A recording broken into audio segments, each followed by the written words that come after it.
ময়মনসিংহের ফুলবাড়িয়া শত বছরের ঐতিহ্যবাহী হোমগুটি খেলা অনুষ্ঠিত হয়েছে। জমিদার আমলের এক ঐতিহাসিক বিরোধ নিষ্পত্তির স্মৃতি বহন করে আসা এই খেলাটির আজ অনুষ্ঠিত হল 266তম আসর। জমির পরিমাপ নিয়ে মুক্তাগাছার জমিদার শশীকান্ত আচার্য চৌধুরী ও বৈলরের জমিদার হেমচন্দ্র রায়ের বিরোধের মীমাংসা হয়েছিল 40 কেজি ওজনের পিতলের বল হোমগুটি দখল লড়াইয়ের মাধ্যমে।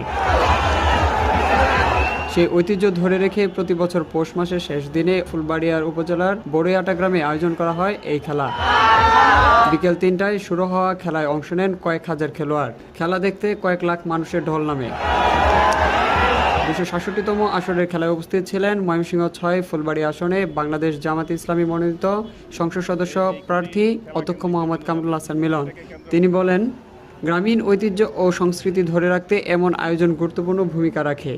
হোমগুটি খেলার নতুন প্রজন্মের কাছে ইতিহাস ও ঐতিহ্য তুলে ধরার একটি বড় মাধ্যম বলেও মন্তব্য করেন তিনি। এখানে ধর্ম, দল, মত নির্বিশেষে একটা ঐক্যবদ্ধ একটা উৎসব আমরা মনে করি।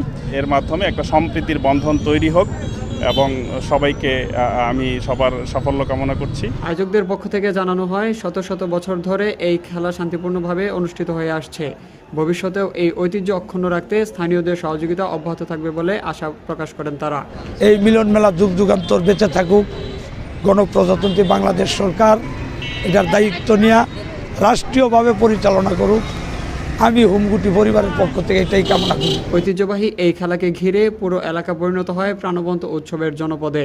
ইতিহাস, সংস্কৃতি ও গ্রামীণ আনন্দের মিলন মেলায় রূপ নেয় শত বছরের ঐতিহ্যবাহী হোমগুটি খেলা।